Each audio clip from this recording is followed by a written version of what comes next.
Hello and welcome back to another video.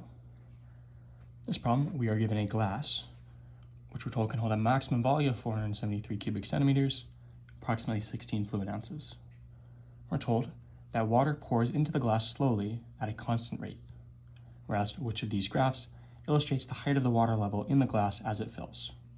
This is going to be over time, right? And if you notice, the base of this glass is a lot smaller than the opening. Right, so if you take, let's say, a 1 inch, pretend this is 1 inch, we don't know the height of the glass in this case.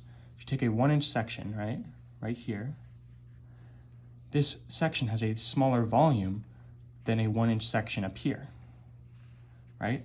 Because they're the same height, but up top it's way wider.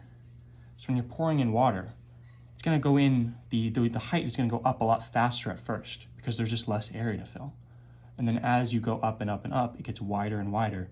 The same amount of water, right? It's flowing in at a constant rate, is going to be filling up slower and slower because there's just a lot more volume toward the top. So what we'd expect is the height over time to go up really quickly, and then slow down as it gets to the top. Now we look at our graphs, right? First of all, D is a horizontal line that's saying as you fill up the glass, the water level is going to be the same the entire time. That doesn't make any sense.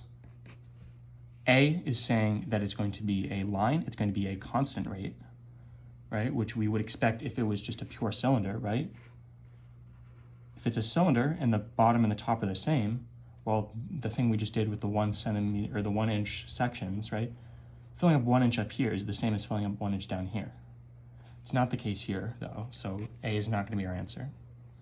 And now we have two graphs that look like they could be the answer, right? The rate at the beginning is different from the rate at the end. And we've said the rate at the beginning is going to be higher because there's less volume, and it's going to slow down over time. And that reflects C and not B. B, it starts slow and it picks up over time. C, it starts out fast, which is what we want, and it slows down over time, which is what we want. So it's not B, and your final answer is going to be C. As always, thank you for liking and subscribing, and I'll see you in the next video.